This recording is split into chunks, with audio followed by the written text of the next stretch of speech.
안녕하세요. 통합제약자 전문의 유저입니다. 왜 좋은 음식을 먹어야 될까요? 먹는 음식, 먹거리가 입으로 들어가서 곧 내 몸이 되기 때문입니다. 먹는 음식 문화가 점점 서구화되면서 가공식품, 초가공식품이 일상화되고 액상거당, 밀가루, 액상거당이 든 음료수, 사탕, 아이스크림, 도넛 등등 주위를 돌아보면 우리 몸에 안 좋은 것은 물론 혈관과 뇌를 손상시키는 먹거리가 가득합니다. 어떤 음식을 먹는 게 내 몸을 아프지 않게 할까요? 또 어떤 음식을 먹은 결과 치매, 파킨슨병, 자가면역 질환, 어지럼증 등 몹쓸 질환이 생겼을까요? 나의 건강은 내가 지켜야 하니까 귀 기울여 보세요.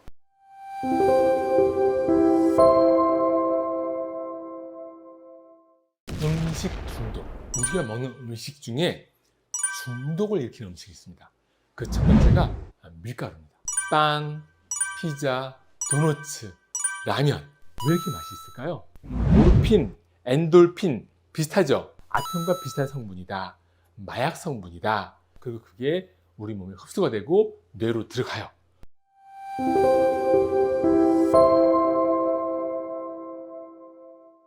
통합제약자 전문의 유전입니다. 우리 아이들이 밀가루가 포함된 음식을 많이 먹으면 자폐아가 되기 쉽고 면역 문제, 알레르기를 많이 일으키게 되고 집중력이 떨어지고 IQ가 떨어지게 됩니다.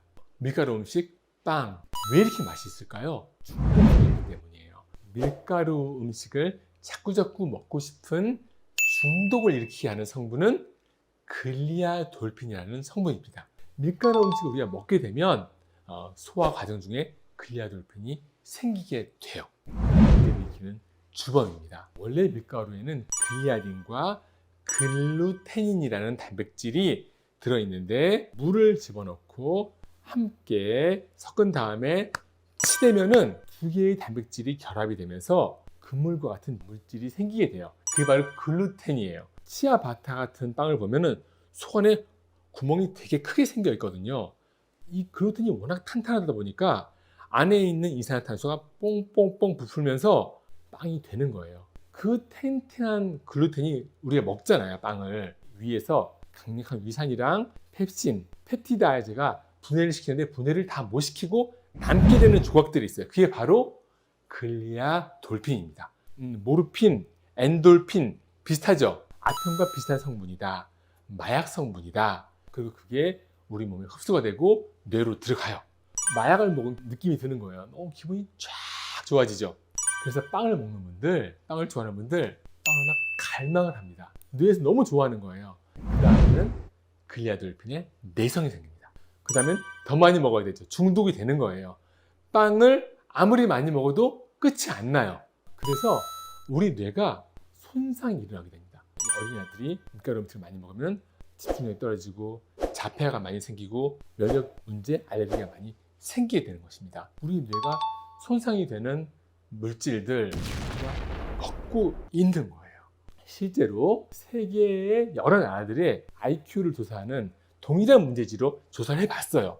그랬더니 IQ 높은 나라, 우리나라, 일본, 중국, 이란도 있어요. 쌀을 주식으로 하는 나라들이에요. 밀가루를 먹는 나라들은 다 평균 IQ가 많이 떨어져 있다는 사실을 우리가 주목할 필요가 있어요. 우리가 빵을 먹고 싶다 그러면 글리아돌핀으로 나의 뇌를 즐겁게 하고 싶어, 이거 하나. 혈당을 급속히 올리거든요. 혈당을 올려서 에너지를 내게 하고 싶어, 이 두 가지가 빵을 먹고 싶은 이유인 거죠. 그러니까 우리가 건강을 생각한다면 중독을 일으키는 음식, 밀가루 음식을 피하시는 것이 좋습니다. 치매, 파킨슨병 환자들이 가장 많이 먹는 음식 1위는 밀가루입니다. 밀가루 음식을 먹으면 기분이 좋아, 또 먹고 싶어. 그런데 가스가 차고 소화가 안 되네, 어라, 변비가 생겼네. 이 과정을 통해서 우리의 뇌는 망가지고 밀가루에 중독되어 갑니다. 치매, 파킨슨, 루게릭, 다발성 경화증 환자들이 절대 드시면 안 되는 음식입니다. 백색공포, 뇌를 중독시키는 밀가루 중독을 자세히 알려드리겠습니다.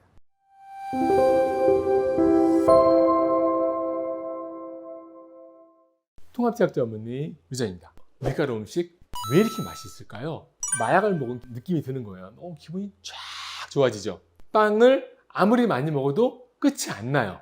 그래서 우리 뇌가 손상이 일어나게 됩니다. 빵을 만드는 원료 밀가루에는 크게 강력분, 중력분, 박력분이 있습니다. 포함되어 있는 단백질, 글루텐의 퍼센트로 나누는 거예요. 강력분은 13%, 중력분은 9%, 박력분은 7% 정도 됩니다. 우리밀 보면 한 7% 정도밖에 없었어요, 글루텐이. 품종 개량을 통해서 요즘에는 강력분의 밀가루가 많이 나오고 있습니다. 점점 더 사람들이 글루텐 섭취가 늘어나고 있다. 그러니까 점점 더 뇌 손상을 일으키는 글리아돌핀 섭취가 늘어나고 있는 겁니다. 그러니까 이렇게 밀가루 음식을 많이 먹으면 뇌기능이 떨어지겠죠? 근데 뇌기능이 떨어지면 단순히 집중력, 기억력만 떨어진다, 치매를 더 많이 일으키게 된다, 이것만이 문제가 아니에요.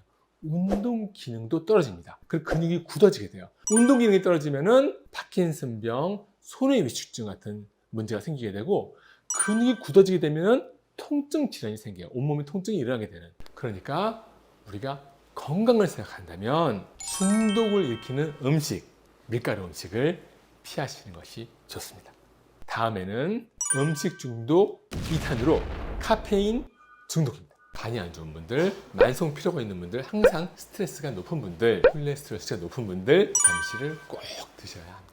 만일 난 위장 장애가 좀 심해, 그런 분들은 알약 말고 가루로 된 비타민C를 먹으면 빠른 속도로 비타민C가 녹아서 음식물과 함께 내려가기 때문에 위장 자극이 거의 없게 됩니다. 또 비타민C를 먹으면 결석이 생기는데 이미 신장 결석이 있어. 좋은 비타민C는 무엇인가? 10년 경험을 토대로 어떻게 먹으면 좋은지 확실히 알려드리겠습니다.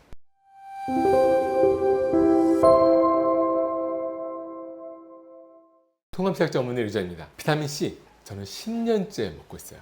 아침, 저녁 나눠서 2회 먹고 있는데 확실히 좋아졌어요. 최고의 항산화, 항노화 영양제 30, 40대 이후부터는 비타민C를 꼭 드셔야 합니다. 비타민C는 우리 몸에 어디서 제일 많이 쓸까요? 첫 번째 뇌, 두 번째 부신, 세 번째는 눈의 수정체, 네 번째는 간입니다. 뇌 세포 안에는 보통 혈장, 피에 들어있는 비타민C의 100배 정도의 비타민C가 들어있어요. 왜? 뇌는 산소를 많이 쓰니까 산화 스트레스가 높겠죠? 그래서 비타민C가 꼭 필요한 겁니다. 두 번째, 부신. 부신은 콩팥 위에 붙어 있는데 아드레날린, 노르아드레날린 같은 호르몬과 스트레스 호르몬인 콜티솔을 분비합니다. 이걸 만들 때 비타민C를 엄청나게 많이 써요. 필요하면 이런 호르몬을 많이 만들겠죠? 그러면은 급격히 비타민C가 고갈돼 버려요. 그러니까 필요할수록 비타민C를 더 많이 부신해서 사용을 하게 됩니다. 눈의 수정체. 나이 들면 수정체의 비타민C 농도가 떨어져요. 수정체는 혈장 농도의 50배의 비타민C가 들어있습니다. 왜? 자외선이 들어오면은 수정체가 혼탁해지거든요. 백내장이 생기는 거예요. 그걸 막아주는 것이 바로 비타민C입니다. 나이가 들면 들수록 더 많은 비타민C가 눈에 필요한 겁니다. 간에 해독작용을 할 때 비타민C를 많이 써요. 간에도 비타민C가 꼭 필요하겠죠? 그러니까 나이가 들수록 신체가 피곤하고 스트레스를 많이 받을수록 비타민C가 더 많이 필요한 겁니다. 비타민C는 우리 몸에 매우 안전합니다. 주사를 맞아도 하루에 10만 mg 마실 수 있거든요. 어떤 분들은 비타민C 많이 먹으면 간에 안 좋지 않나?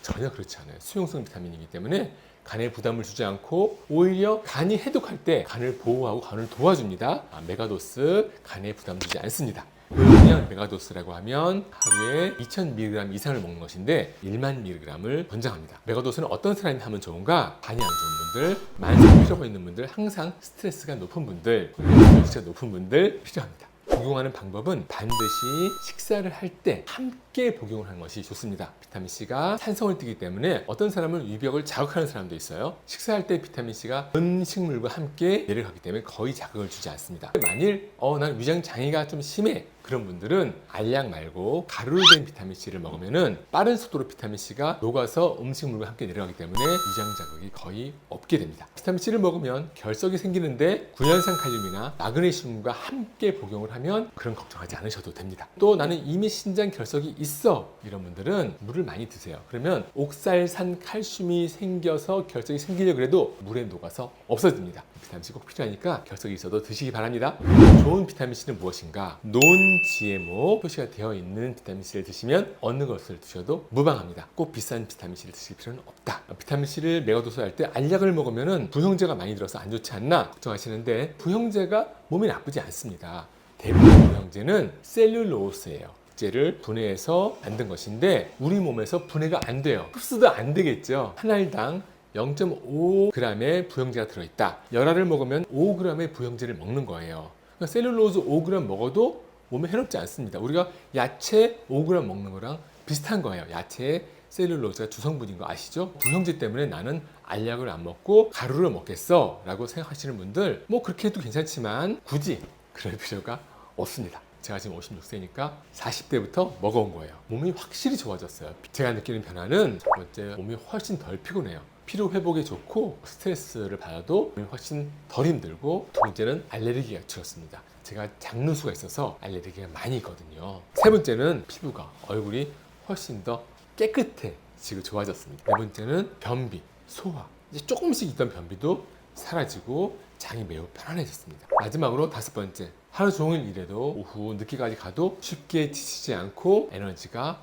오래 갑니다. 이런 이유 때문에 제가 비타민C를 여러분에게 꼭 많이 드시라고 권합니다. 30대 이후부터는 꼭 메가도스 해보시기 바랍니다. 소금, 저염식을 하면 심장이 빨리 뛰어야 되기 때문에 심장에 부담이 와서 관상동맥질환이 잘 생기고, 그리고 호르몬을 잘 못 만들면서 몸에 에너지가 떨어지고 대사가 느려진다, 그 말씀을 드렸습니다. 자, 소금의 종류에는 여러 가지가 있는데 모든 소금은 전부 바다에서 만들어졌습니다. 그런데 미세 플라스틱과 중금속이 오염되어 있기 때문에 몸에 해로운 소금도 있습니다. 어떤 소금을 먹어야 될까?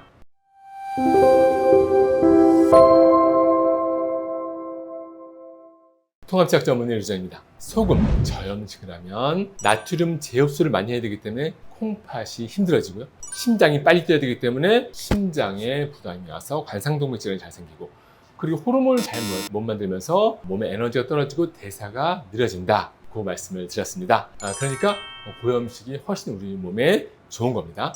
그런데 어떤 소금을 먹어야 될까? 자, 소금의 종류에는 여러 가지가 있는데 모든 소금은 전부 바다에서 만들어졌습니다.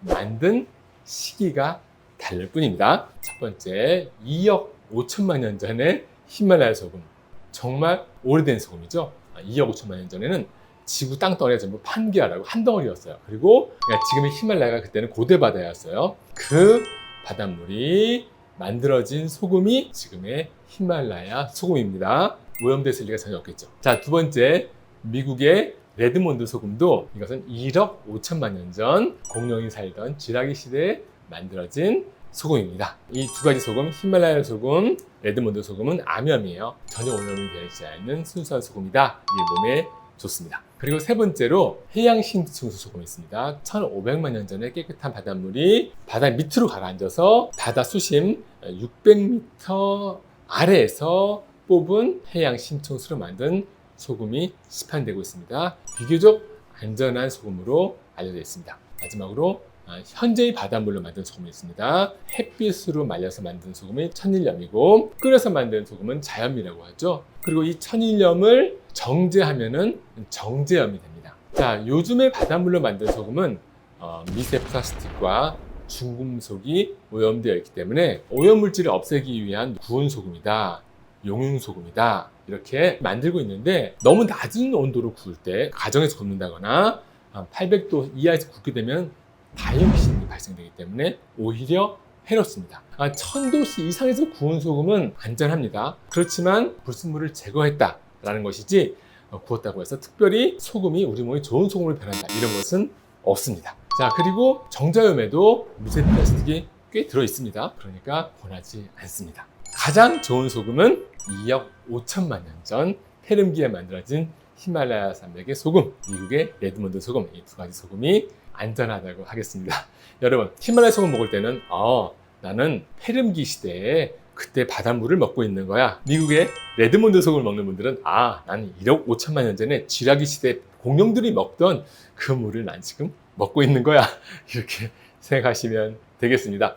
여러분, 소금 우리 몸에 꼭 필요합니다. 그리고 소금을 먹는 기준은 얼마나 오염되지 않고 깨끗한 소금을 내가 먹을 것인가 하는 데 있습니다. 여러분, 깨끗한 소금을 꼭 드시기를 추천합니다. 복부 비만이 있어, 대사증후군이 있어, 내장 질환이 걱정돼, 평소에 내가 무엇을 먹고 있는지를 생각해 보세요. 첫째, 지방. 둘째, 탄수화물, 밥. 셋째, 과일. 넷째, 액상과당이 많이 들어있는 탄산음료. 정답은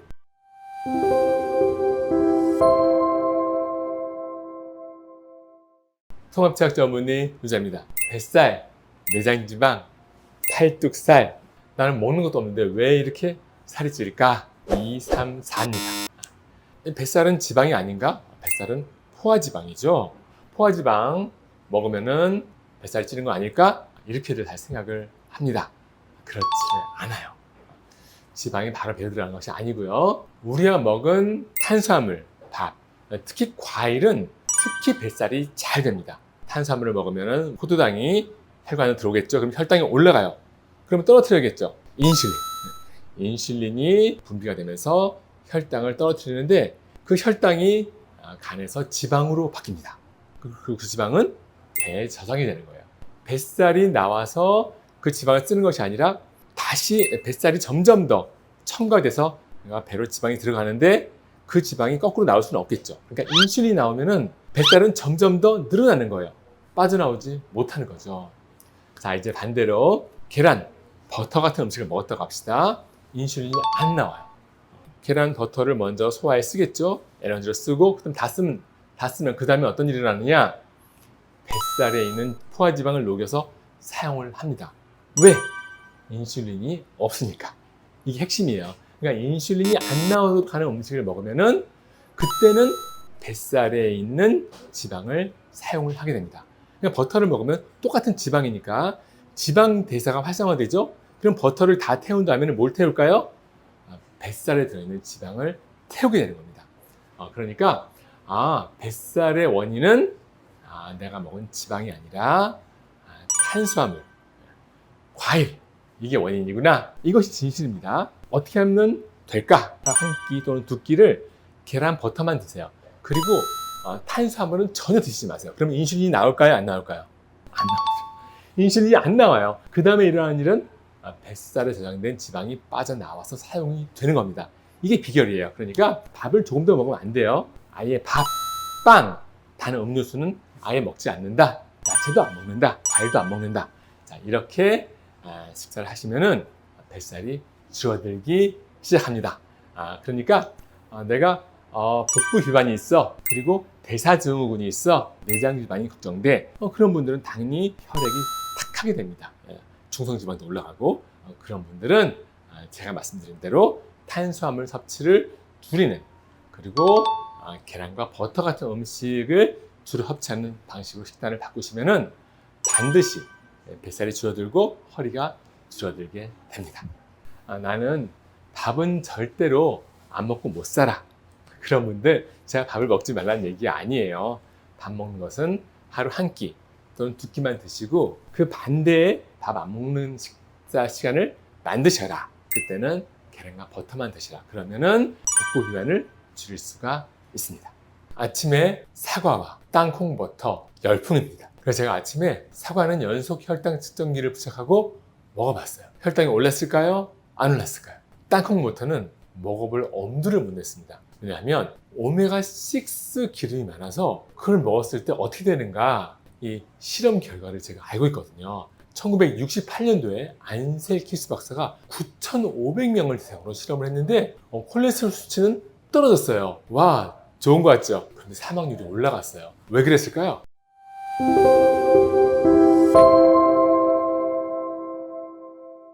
통합책 전문의 유정입니다. 아침에 사과와 땅콩 버터 열풍입니다. 첫째, 아침에 사과는 금이다. 그리고 저녁에 사과는 독이라고 하죠. 혈당이 올라가는 걸 모르고 많이 드세요. 아침에는 콜티솔 호르몬이 나와서 저절로 혈당이 올라가요. 안 그래도 혈당 올라갔는데 사과까지 먹으면 더 올라가겠죠. 그래서 좋지 않다. 두 번째, 땅콩 버터가 요즘에 국민 버터가 됐더라고요. 그렇게 많이 먹어요.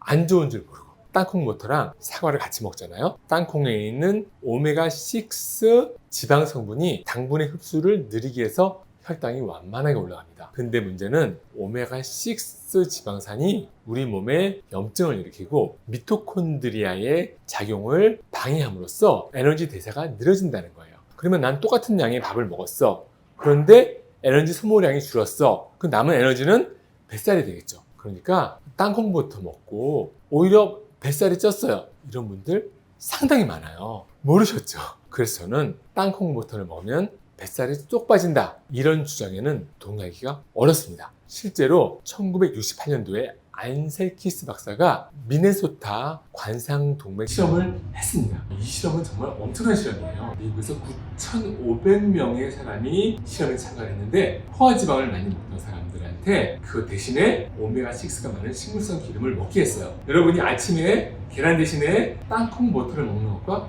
동일한 실험을 했어요. 결과는 LDL 수치가 떨어졌습니다. 와, 좋은 것 같죠? 그런데 사망률은 오히려 증가했습니다. 그래서 안셀키스 박사가 이 논문을 발표를 안 했어요. 땅콩 버터 먹고 LDL 수치가 떨어졌다 좋아하시는 분들 많으세요. 천만의 말씀. 오히려 몸의 건강은 나빠집니다. 우리나라 전 인구의 콜레스테롤 수치 평균이 171입니다. 일본은 205 정도 돼요. 엄청나게 낮죠. 왜 그럴까요? 고지혈증제, 스타틴의 처방이 급격히 증가했기 때문입니다. 콜레스테롤 수치가 올라가면은 심장병이 생긴다, 혈관이 막힌다는 생각이 머리에 꽉 박혀 있는 거예요. 이 생각이 잘못된 것이라는 것을 이제 아셔야 됩니다. 혈당을 올리는 사과와 그리고 염증 수치를 올리는 오메가6 기름을 함께 먹는 거. 입에는 맛있겠지만 건강에는 안 좋다. 이런 점들이 정말 중요한 포인트입니다. 아침 식사가 정말 중요한데 제가 추천하는 음식은 사과나 땅콩 버터가 아니라 따뜻한 물 한 잔, 계란, 버터입니다. 버터 꼭 드세요. 기름덩어리 버터를 어떻게 먹어? 이것은 잘못된 생각입니다. 버터는 뇌 건강, 심장 건강을 지켜주는 매우 좋은 음식입니다. 저는 계란과 버터를 10년째 주식으로 먹고 있습니다. 그리고 간식으로도 먹어요. 그래서 버터에 대해서는 누구보다 잘 알고 있습니다. 어떤 버터를 드시면 좋을까요? 버터가 어떤 효능이 있을까요? 무려 9가지의 큰 효과가 있습니다.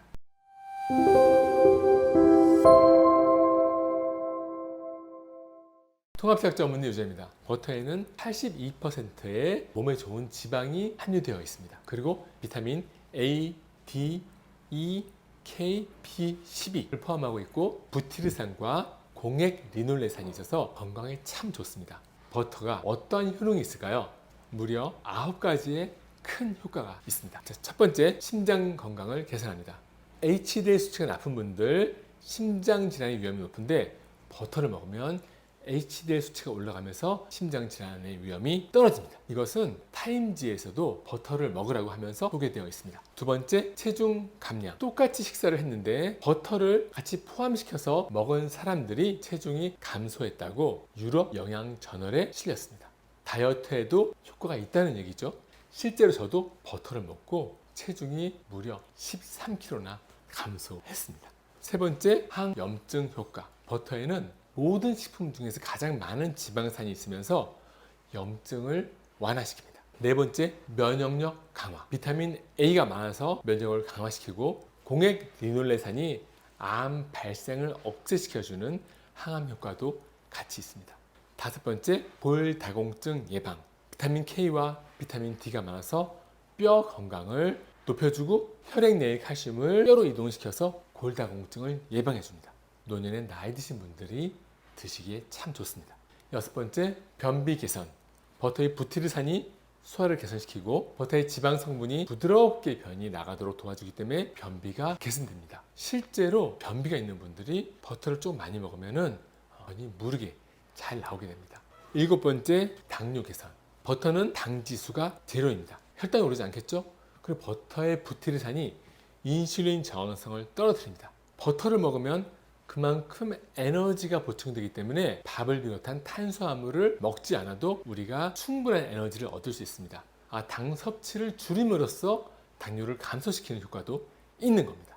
여덟 번째, 오메가6 지방산의 함량이 매우 낮습니다. 100g 버터에 2g 정도의 오메가6가 들어있기 때문에 오메가6가 과다한 현대인들에게는 매우 좋은 지방이 됩니다. 오메가6를 과다 섭취하면 우리 혈관에 염증을 일으키고 혈소판이 응집해서 뇌 혈관을 많이 막고 심장질환, 뇌질환을 일으키는 문제가 있는 것이 오메가6입니다. 아홉 번째, 뇌 건강. 나이가 들면 정말 중요합니다. 우리 뇌는 물을 빼고 나면 70%가 지방입니다. 우리 뇌에 필요한 여러 가지 지방 성분을 보충해 줄 수 있는 최고의 식품이 바로 버터입니다. 버터에는 모든 식품 중에서 가장 많은 무려 400가지의 지방산이 들어있어서 뇌에 필요한 모든 종류의 지방산을 공급해 줄 수 있습니다. 그러니까 나이가 들면 뇌에는 버터가 꼭 필요합니다. 어떤 버터를 드시면 좋을까요? 제가 추천할 버터는 덩어리 버터보다는 조그맣게 나눠져 있는 버터. 오래 두고 먹으면서 자꾸 꺼냈다 넣었다 하면 상하게 되거든요. 그리고 버터 뒷면에 성분 표시를 보면, 식품 유형을 보면 버터라고 써 있는 것, 그리고 성분 표시에 유크림 100%라고 써 있는 것을 구매하시면 됩니다. 그리고 가공 버터라고 써 있거나 성분 표시에 팜유, 경화유, 색소 등이 들어있는 버터는 드시면 좋지 않습니다. 제가 추천하는 버터는 낱개로 소분되어 있는 버터, 유럽의 AOP 인증을 받은 발효 버터입니다. 발효 버터가 좋은 이유는 버터에 유산균을 넣어서 들어있는 유당을 발효시켰기 때문에 유당 성분이 더 적어서 소화장애를 덜 일으키고 맛이 좋고 건강에 좋다. 일석이조입니다. 기름덩어리 버터를 어떻게 먹어? 이것은 잘못된 생각입니다.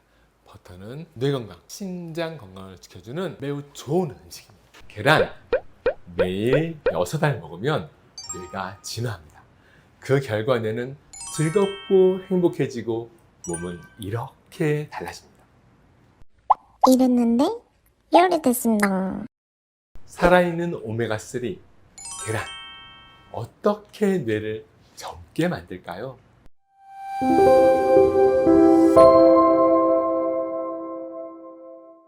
통합시약 전문의 루자입니다. 계란은 뇌 건강에 가장 좋은 슈퍼푸드입니다.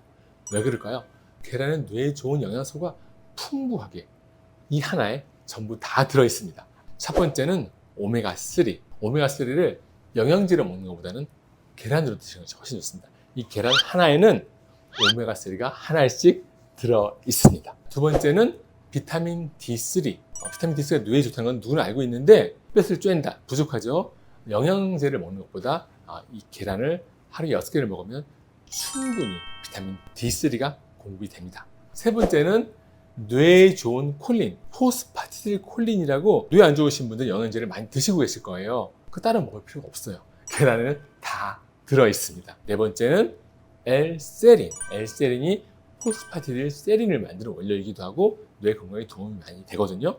그것도 이 계란에 풍부히 들어있습니다. 그리고 마지막으로 레시틴. 두뇌에 레시틴이 좋다는 것은 이미 많이 알려져 있는데 계란에 풍부히 들어있습니다. 이 레시틴은 특히 유화제로 쓰이거든요. 식용유 듬뿍 넣고 계란을 따게 넣은 다음에 휘저으면 마요네즈가 만들어지죠. 왜냐하면 물과 기름을 섞어주는 역할을 하거든요. 버터 기름이잖아. 계란이랑 같이 먹으면 계란의 이 레시틴이 섞어서 버터를 소화시켜주는 거예요. 담낭을 제거해서 담즙산이 잘 안 나와, 이런 분들이 계란이랑 기름기 있는 음식을 같이 먹으면 소화가 되는 거예요. 계란 레시틴 때문에. 그러니까 뇌 건강에 좋은 계란, 첫 번째 오메가3, 두 번째 비타민 D3, 세 번째 콜린, 네 번째 세린, 다섯 번째 레시틴이 들어있는 계란을 꼭 매일 하루에 6개씩 소금을 많이 찍어서 드시기 바랍니다. 만일 계란이 소화가 안 된다, 계란을 절대로 다른 음식과 같이 드시지 마세요. 계란 하나만 소화시키기에도 위장은 힘듭니다. 특히 나이 드신 분들은 위산이 많이 안 나와요. 그러면 더욱더 소화시키기 힘들겠죠? 소화가 안 된다고 계란 안 먹으면 안 됩니다. 밥을 먹지 말고 계란 한 개만 드세요. 좀 익숙해지면 2개 드세요. 그리고 베타인 HCl 위산 보충제를 함께 드시면은 위산량이 늘어나니까 계란이 쉽게 소화가 됩니다. 계란 하나 먹는데 사활을 걸고 나의 뇌를 살리는 음식이 계란이다. 계란은 하루에 꼭 드시기를 바랍니다. 우유 정말 좋을까요? 한국인의 몇 %가 유당 소화 효소가 없을까요? 무려 73%입니다. 당신도 예외일 수 없다. 우유 먹고 배가 안 아프다고 그게 괜찮은 게 아니다. 송아지에게는 완전 식품이지만 사람에게는 절대로 좋지 않습니다. 또 치즈빵, 피자, 치즈가 들어간 떡볶이도 있더라고요. 치즈 김밥, 이런 음식을 드시는 분들이 퇴행성 뇌질환 걸릴 수 있다. 왜 뇌 퇴행 질환에 많이 걸릴까요? 2가지 이유가 있습니다.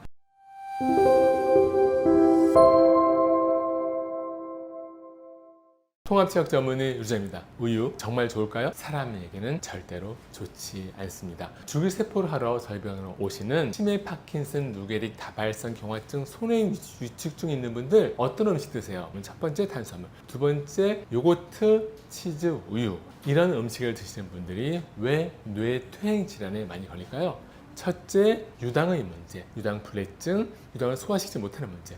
두 번째, 우유에 들어있는 카제인 단백질 때문입니다. 첫 번째, 유당의 문제에 대해서 말씀드리겠습니다. 한국인 4명 중 3명이 유당을 분해하는 효소가 없습니다. 그래서 우유를 먹으면 소화가 안 되니까 염증을 일으키겠죠. 그래서 배가 아파, 소화가 안 되는 것 같아, 약간 메스껍고 머리가 아프고 감미성 대장 증상이 생기는 것 같아, 이렇게 딱 느낀다 그러면 안 먹겠죠. 근데 이런 증상을 못 느끼는 분들도 계세요. 저도 유당불내증과 장누수 증후군이 있습니다. 우유를 먹었을 때 별다른 불편함을 못 느꼈어요. 어렸을 때부터 장기간 먹다 보니까 어느 순간 장누수 증후군이 생겨서 음식을 마음대로 먹지 못하게 됐어요. 조그만 나쁜 음식을 먹으면 그냥 배가 아프고 알레르기 증상을 일으키고 머리가 어지럽고 토할 수밖에 없는 상황이 자꾸만 발생되게 되었습니다. 이제는 그런 음식을 못 먹어요. 한번 그런 증상이 생기면 평생 없어지지 않고 조심해야 되는 수밖에 없게 됩니다. 어떤 아이들은 우유를 만든 분유를 먹으면 아토피나 알레르기가 생기는 아이들도 있고, 우리 병원 뇌질환으로 오시는 환자분들을 보면은 제가 이제 장누수 증후군을 앓고 있으니까 내가 만약에 병에 걸린다면 이런 병에 걸리는구나, 이런 생각을 많이 합니다. 또 요구르트, 우유로 만들어진 아이스크림, 치즈, 이런 음식을 먹다 보면은 장누수 증후군이 발생이 되고, 그 다음부터는 우리가 먹은 음식 중에 독성분, 나쁜 고분자 물질들이 장 상피의 세포와 세포 사이에 친밀 결합이 느슨해지면서 그쪽으로 뚫고 들어오는 거예요. 그냥 그러면 우리 몸에 제일 취약한 게 뇌거든요. 뇌에 영향을 주면서 뇌의 기능이 나도 모르는 사이에 떨어집니다. 내가 알지를 못해요. 느끼지 못하거든요. 그래서 어느 순간 보면은 기억력이 떨어지고 머리가 멍하고 이런 증상을 많이들 겪으세요. 이게 나도 모르게 먹었던 유제품 때문에 그럴 수 있다 생각하시고, 유당불내증이라든가 장누수의 문제를 일으키는 유제품 섭취를 피하시는 것이 좋겠습니다. 치즈, 그리고 우리 흔히 많이 먹는 요거트, 요구르트, 또 치즈빵, 피자, 요즘엔 치즈가 들어간 떡볶이도 있더라고요. 치즈 김밥, 이런 거 될 수 있으면 드시지 않는 것이 좋겠습니다. 나도 우유를 많이 마시면 퇴행성 뇌질환, 치매, 파킨슨병, 다발성 경화증, 소뇌이축증, 루게릭에 걸릴 수 있다는 사실을 생각하시고 피하시기를 바랍니다. 뇌 건강, 간 건강, 노화 억제를 위해서 글루타치온을 꼭 드셔야 된다. 저희 80이 넘은 저희 아버님께서 쓰러지셔가지고 선망이 오고 배변을 못 걸어서 기저귀를 차고 걷지를 못하게 되었을 때 유동식을 위로 직접 공급할 정도로 중증인 상태였습니다. 아버님한테 정맥 주사로 집에서 매일 글루타치온 600mg 한 병과 비타민C 5ml 주사를 해드렸습니다. 일주일이 지나니까 정신이 확 돌아오시면서 의식이 많이 깨어나셨어요. 그리고 배변 조절을 스스로 하실 수 있게 됐거든요. 제가 그때 글루타치온 효과를 보고 이렇게까지 효과가 좋을 줄은 정말 꿈에도 생각을 못했습니다. 3개월 후에는 지팡이를 짚고 본가로 돌아가셨어요. 글루타치온 어떤 것으로 먹어야 될까요? 글루타치온 영양제를 똑같이 먹더라도 간에서 합성되는 합성 능력과 간의 활성도를 높일 수 있는 꿀팁 2가지 알려드리겠습니다.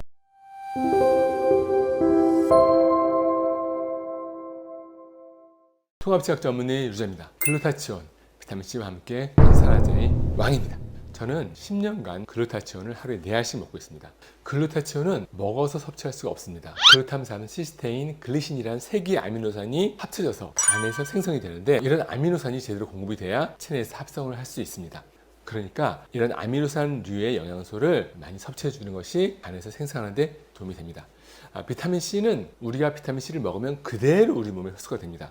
그래서 우리 인간이 진화할 때 글루타치온과 비타민C를 우리 간에서 생성을 하는데 어떤 걸 생성할 거냐? 비타민C보다는 글루타치온을 집중적으로 생산해야겠다, 이렇게 우리 몸이 결정을 한 거예요. 비타민C는 과일이라든가 또는 다른 동물의 비장, 뇌를 먹으면은 거기서 섭취할 수 있거든요. 그래서 글루타치온은 섭취를 하는 것이 불가능해요. 그 자체로는 섭취가 되지 않고 아미노산 형태로 들어와서 간에서 반드시 합성을 해야 됩니다. 그래서 우리 인간은 비타민C 생성 능력은 진화 과정 중에서 잃어버린 반면에 글루타치온은 강력하게 간에서 생산을 하게 된 것입니다. 글루타치온 어디 효과가 있을까요? 가장 강력한 효능은 항산화일 겁니다. 비타민C보다 훨씬 더 강력하거든요. 우리 몸이 피곤하거나 운동을 많이 하거나 스트레스를 받으면, 또는 몸이 아프거나 만성질환이 있을 때는 우리 몸에 항산화제가 없어지고 활성산소가 증가합니다. 이런 활성산소를 없애주는 것이 바로 글루타치온이에요. 이 활성산소가 높아지면 델머질이라는 것이 혈관이 상처가 나고 혈관이 손상되고, 그래서 동맥경화가 생기고, 그리고 우리 몸의 각종 장기들이 피로함을 느끼면서 노화가 빨리 진행이 됩니다. 그러니까 글루타치온은 혈중의 활성산소를 없애줌으로써 혈관 건강, 장기 건강, 노화 억제에 중요한 효과가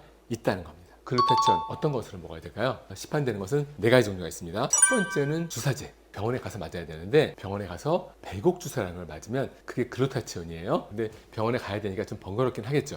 두 번째, 설하정. 혀 밑에 넣고 천천히 녹여 먹으면 글루타치온이 위장을 통하지 않고 다이렉트로 혈액으로 들어옵니다. 물론 주사보다는 덜하지만 효과가 강력합니다. 그런데 저는 이 혀 밑에 넣고서 한참 녹여 먹어야 되니까 그게 매우 번거롭더라고요. 세 번째, 리포소말 글루타치온. 글루타치온이 캡슐에 쌓여 있어서 우리 위에서 분해되지 않고 장까지 가서 흡수가 좀 잘 되도록 만든 글루타치온입니다. 가격이 좀 높다는 단점이 있어요. 네 번째, 환원형 글루타치온. 우리 몸속에 들어가면 그대로 흡수가 안 돼요. 다시 글루탐산 시스테인 글리신으로 분해가 된 다음에 몸에 흡수가 되고 간에서는 이 아미노산을 다시 글루타치온을 합성합니다. 우리 간을 믿어야 되는 거죠. 논문을 보면은 환원형 글루타치온이 꽤 효과가 높은 것으로 나와 있어요. 저는 비용 대비 효과로는 환원형을 좀 많이 먹는 게 제일 좋다. 그래서 환원형 글루타치온을 4알씩 먹고 있습니다. 가성비는 제일 좋습니다. 글루타치온 영양제를 똑같이 먹더라도 글루타치온이 간에서 합성되는 합성 능력과 활성도를 높일 수 있는 꿀팁 2가지 알려드리겠습니다. 첫 번째는 셀레늄을 함께 먹는다. 두 번째는 비타민C를 함께 먹는다. 셀레늄 영양제로 먹을 수도 있지만 음식으로는 계란과 소고기에 많이 들어있습니다. 글루타치온을 복용할 때 계란, 소고기, 비타민C를 같이 복용을 해주면 글루타치온의 효과가 2배, 3배 올라가고 생체에서 이용할 때 이 글루타치온의 활성도도 상당히 많이 올라갑니다. 셀레늄은 글루타치온을 생성시킬 때 조효소로 작용을 하기 때문에 생산량을 2배, 3배 올려주는 거예요. 비타민C를 하루에 1만 mg 이상씩 메가도스를 하시는 것이 글루타치온에 도움이 됩니다. 정리를 해드리면 뇌 건강, 간 건강, 노화 억제를 위해서 글루타치온을 꼭 드셔야 된다. 드실 때는 비타민C 메가도스 함께 하시고 셀레늄을 함께 섭취하기 위해서 계란, 소고기를 함께 드시는 것이 좋겠습니다.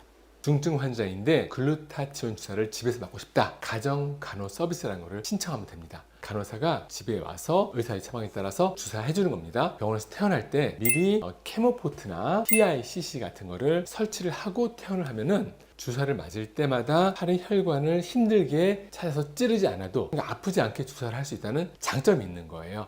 중증 환자분들 글루타치온을 집에서도 만질 수 있는 가정 간호 서비스를 이용하시면 회복을 빠르게 할 수 있습니다. 비타민C는 항산화제, 우리 장기의 피로를 풀어줍니다. 운동을 하거나 스트레스를 받거나 일을 했어, 피곤해, 이럴 때 우리 장기들은 어떨까요? 힘들다고요. 이럴 때 비타민C가 딱 들어주면은 각종 장기에 들어가 있던 활성산소를 없애주기 때문에 우리 몸이 회복이 됩니다. 비타민C 어떤 걸 먹어야 될까요? 알약으로 된 것도 있고 가루도 있고 리포소말 형태로 좀 비싼 것도 있고 중성 비타민C 가루도 있고 4가지가 있는데 장단점이 있습니다.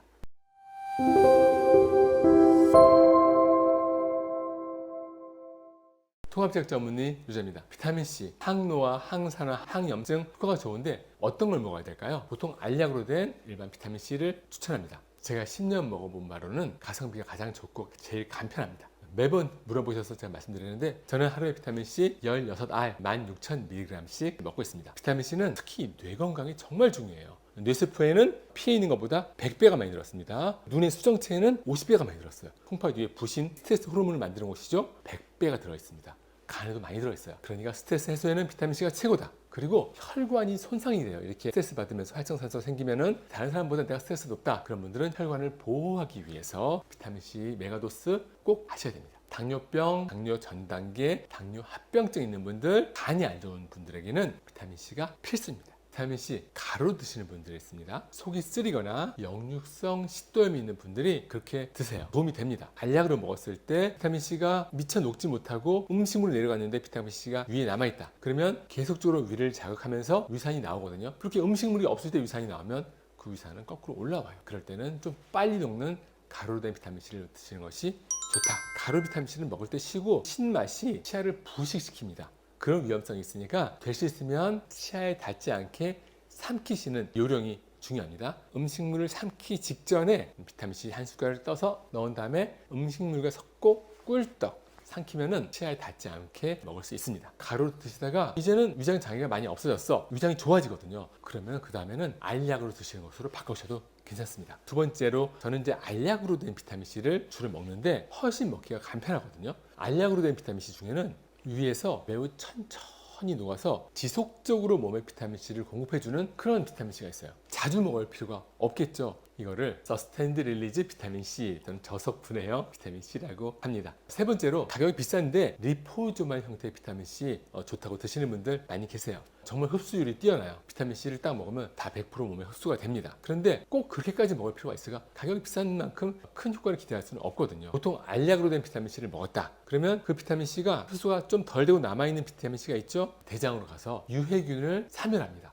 1, 2%만 남기고 다 죽이고 없애고 변으로 나와요. 그러면서 장을 건강하게 해주고 좋은 유익균을 많아지게 해주니까 오히려 변비가 있던 분들, 변비가 없어지는 분들이 매우 많아요. 변비가 있는 분들에게 가장 추천하는 거 비타민C를 메가도스 하루에 1만 mg 보다는 좀 더 많이 2만 mg, 3만 mg 먹으면은 변비 깨끗하게 없앨 수 있습니다. 네 번째로 중성 비타민C 가루. 이거는 제가 크게 추천하지는 않습니다. 그런데 역류성 식도염이 너무 심하다. 이런 분들에게는 도움이 될 수가 있습니다. 중성 비타민C는 순수 비타민C에다가 나트륨이나 칼슘을 결합한 거예요. 위에서 녹아도 산성이 되지 않는 거죠. 칼슘이 부족한 분들은 칼슘이 결합된 형태를 드시고 나트륨이 부족한 분들은 나트륨이 결합된 형태를 드시면 되는데 저는 나트륨과 결합된 형태를 더 추천합니다. 칼슘과 결합된 중성 비타민C를 드시면 혈중 칼슘 수치가 너무 높아져서 오히려 혈관을 막는 부작용이 생기는 분들도 있거든요. 가성비가 좋은 알약으로 된 비타민C를 드시려고 생각했다가 부형제가 이거 너무 많이 들었네 걱정하시는 분들이 계십니다. 부형제는 주성분이 셀룰로스입니다. 가루 자체로는 뭉쳐지지 않으니까 셀룰로즈를 섞어서 60도 온도에서 꽉